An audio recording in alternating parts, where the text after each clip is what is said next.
Hello मेरे प्यारे दोस्तों, मैं निशा सिंह एक नई कहानी के साथ आप सभी के सामने फिर से हाजिर हूँ। इस कहानी का शीर्षक है कितनी हसरत है तुझे पाने की भगवान।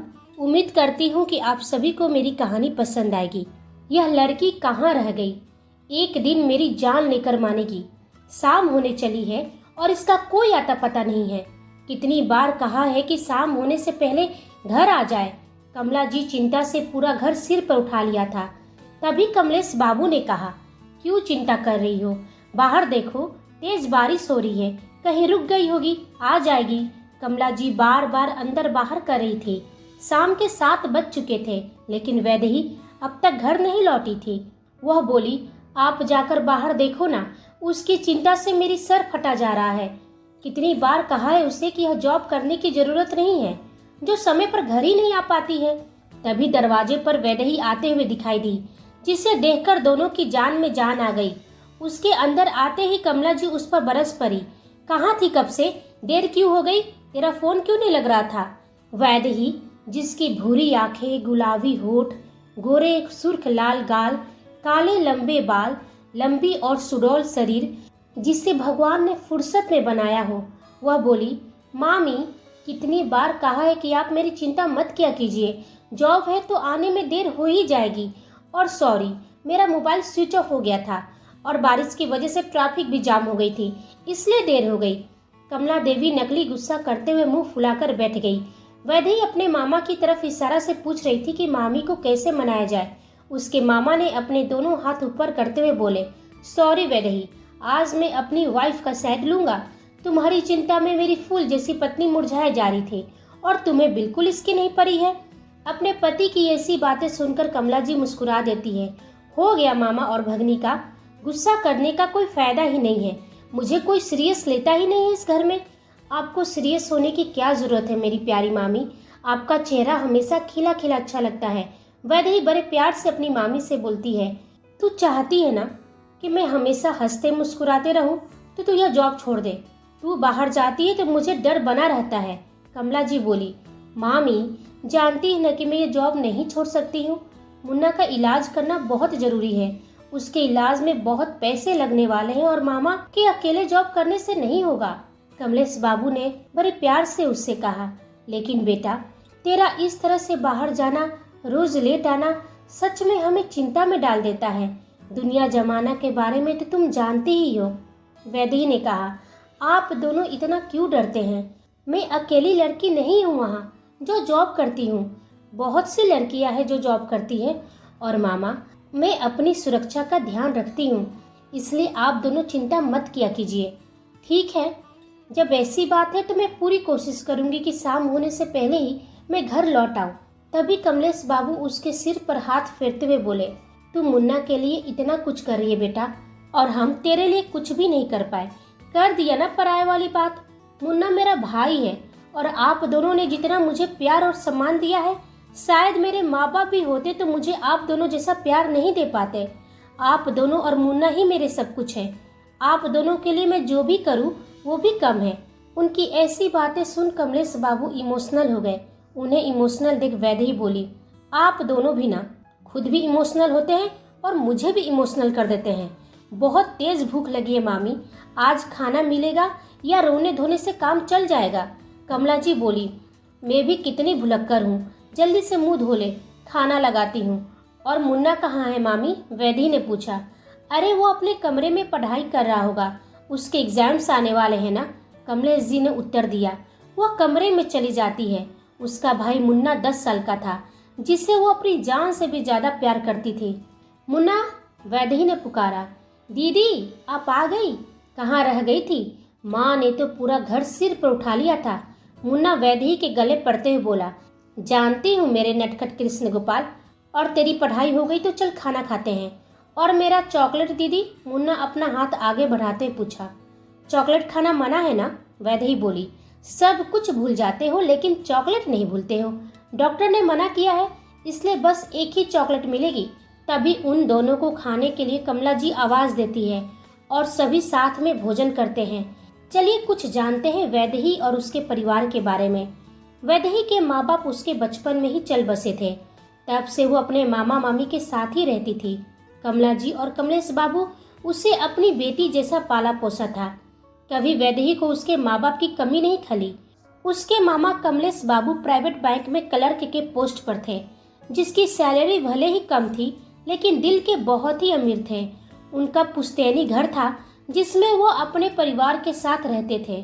मोहल्ले और ऑफिस में उनकी काफ़ी इज्जत थी और उनके परिवार के अच्छे व्यवहार से सभी बहुत खुश रहते थे। इनकी लाइफ में सब कुछ अच्छा चल रहा था, लेकिन एक साल पहले इनकी जिंदगी में दुखों का बादल छा गया।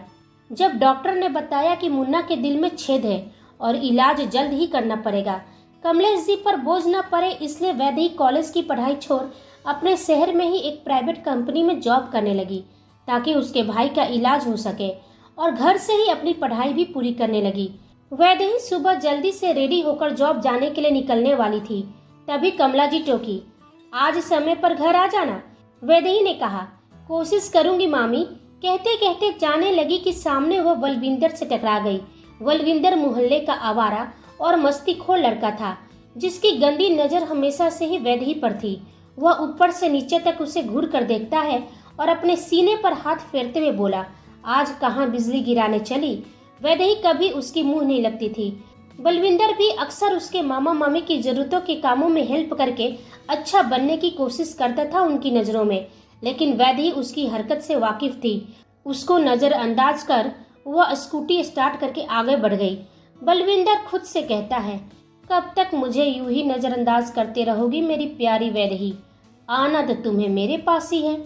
वहीं दूसरी तरफ हम देखते हैं इंडिया मोस्ट हैंडसम का खिताब जीतने वाला और youngest business tycoon mister Rajveer Singhania अपने खुद के 7 स्टार होटल के एक टॉप फ्लोर पर एक बहुत ही खूबसूरत रूम में बैठा हुआ था और काफी गंभीर था।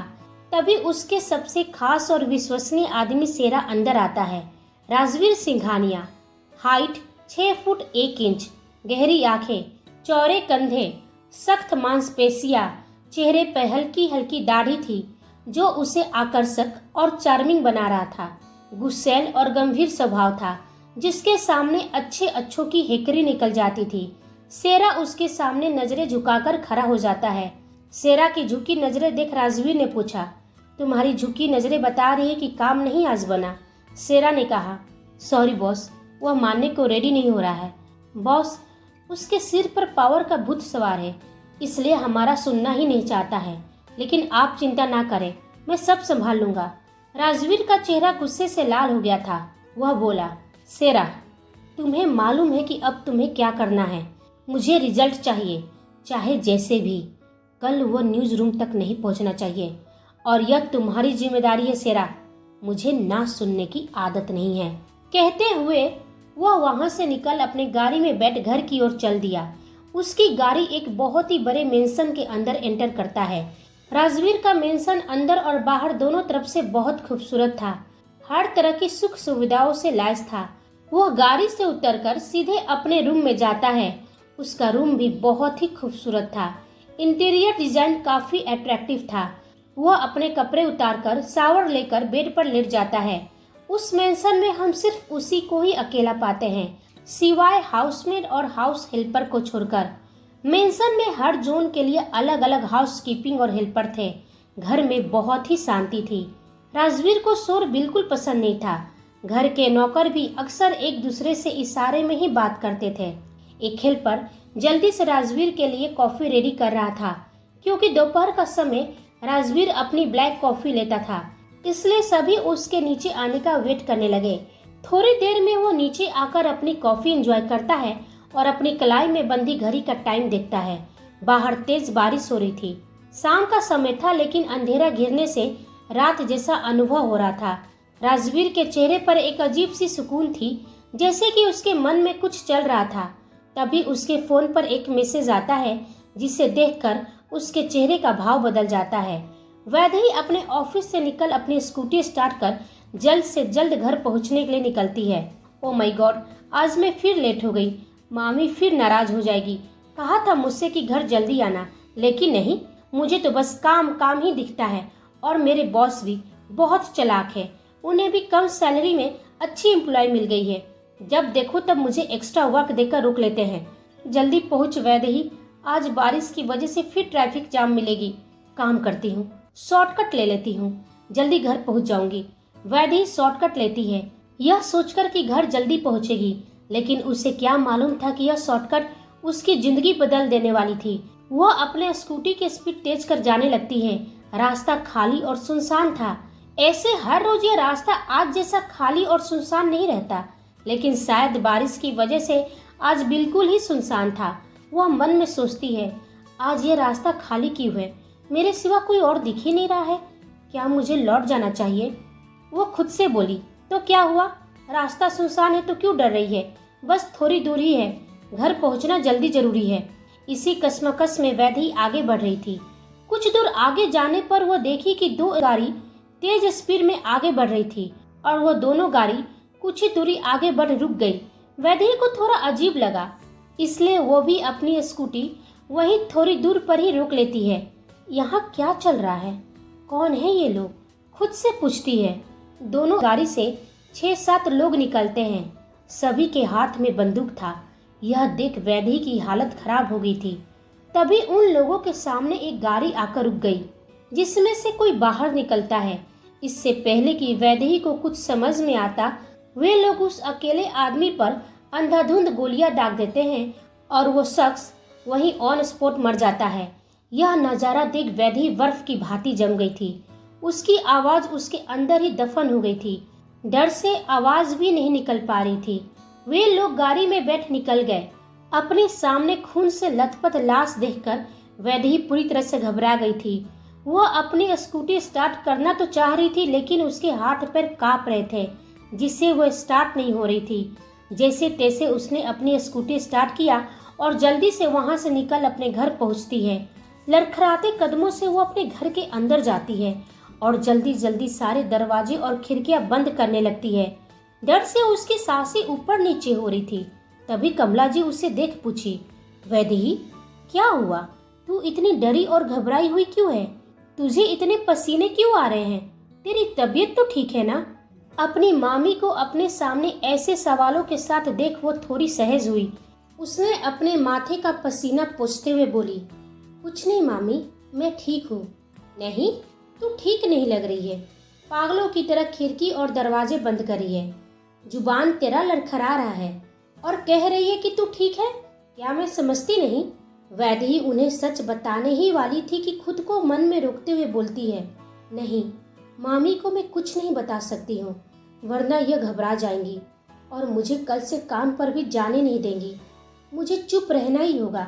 वैदेही अपने डर को छुपाते हुए नकली मुस्कान के साथ बोली, आपके गुस्से और नाराजगी से डर लगता है मामी।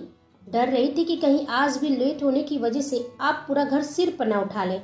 और रही बात ये खिड़कियां दरवाजे बंद करने की, तो आपने बाहर देखा नहीं? बारिश का मौसम है, बाहर तेज हवा चल रही है, जैसे कि कोई तूफान आने वाली हो, इसलिए सब बंद करी थी। और कुछ ऐसी बात नहीं है मामी। कमला जी बोली, इतना डरती है मेरे गुस्से से? चल आज नहीं डांटूंगी, जा फ्रेश हो जा।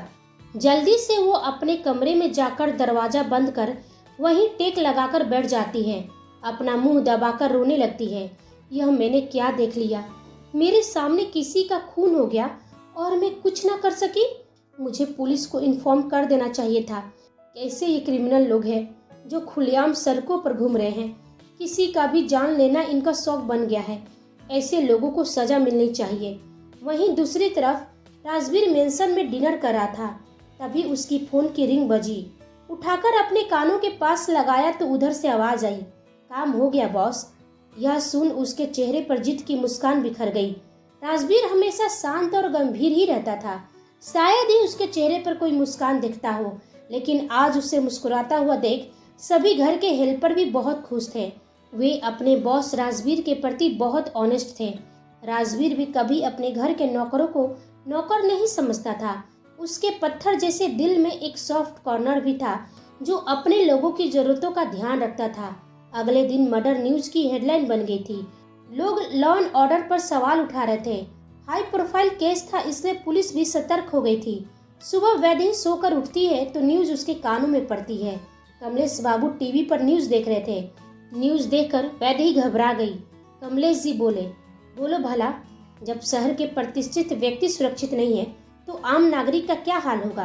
अब तो दिन दहाड़े भी किसी को भी गोली मारकर चले जाते हैं ये लोग, और पुलिस बस बैठे इनका तमाशा देखती है। कहने को जांच चलती है लेकिन कोई पकड़ा नहीं जाता है। तभी वैदेही को देखकर कमला जी बोली, उठ गई बेटा, चल जल्दी से रेडी हो जा, आज संडे है तो कहीं बाहर घूम कर आते हैं। क्या कह रही हो, सुना नहीं न्यूज में क्या दिखा रहे हैं।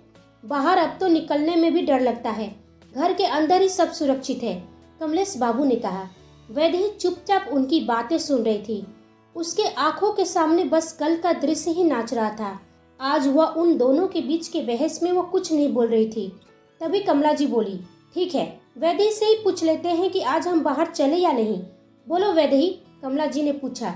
आज संडे है, हमें बाहर चलना चाहिए या नहीं। लेकिन वह तो अपने में ही खोई हुई थी। उसे तो अपनी मामी की आवाज भी नहीं सुनाई दे रही थी। उसे ऐसे शांत और चुप देखकर दोनों परेशान हो जाते हैं। वो फिर से वैदेही को आवाज देती है, जिससे कि वह पुनः वर्तमान में लौट आती है।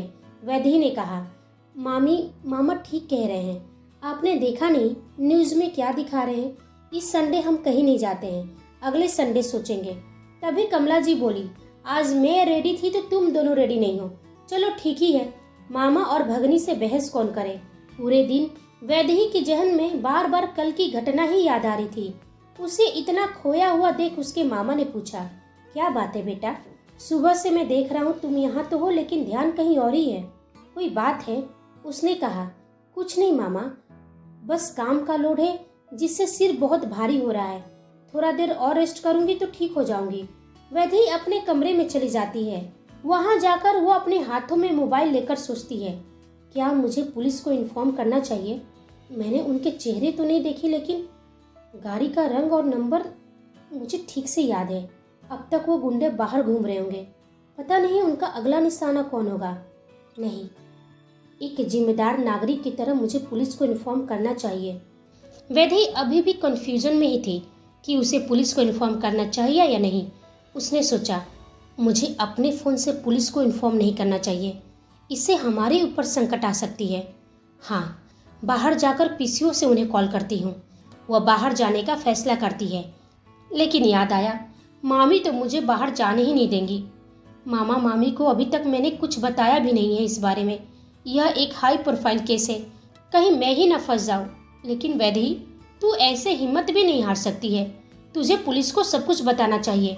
तभी कमला जी अपने पति कमलेश बाबू को थैला देते हुए कहती है, जाओ ना मार्केट से कम साग सब्जी तो लेकर आइए।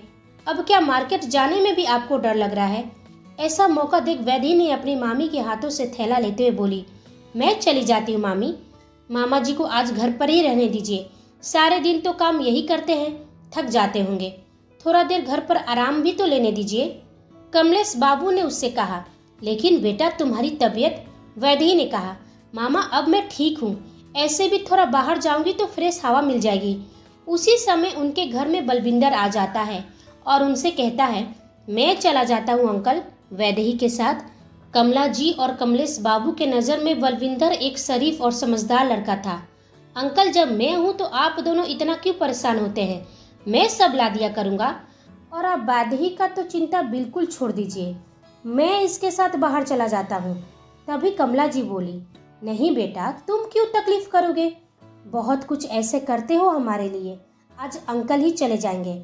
और तुम बैठो, कुछ काम था क्या। बलविंदर ने कहा, नहीं आंटी, बस आप लोगों की आवाज़ सुनकर अंदर आ गया। तभी कमलेश जी थैला लेकर बाहर चले जाते हैं और वैदेही गुस्से से बलविंदर को घूरती है, अब कैसे जाऊं बाहर, मामी मुझे जाने ही नहीं देगी, यह बलविंदर को अभी ही आना था। तभी वो कुछ सोचकर बोली, मुझे रंजना से मिलने जाना है मामी। रंजना उसकी दोस्त है और दोनों एक साथ ही एक ही कंपनी में जॉब करते हैं।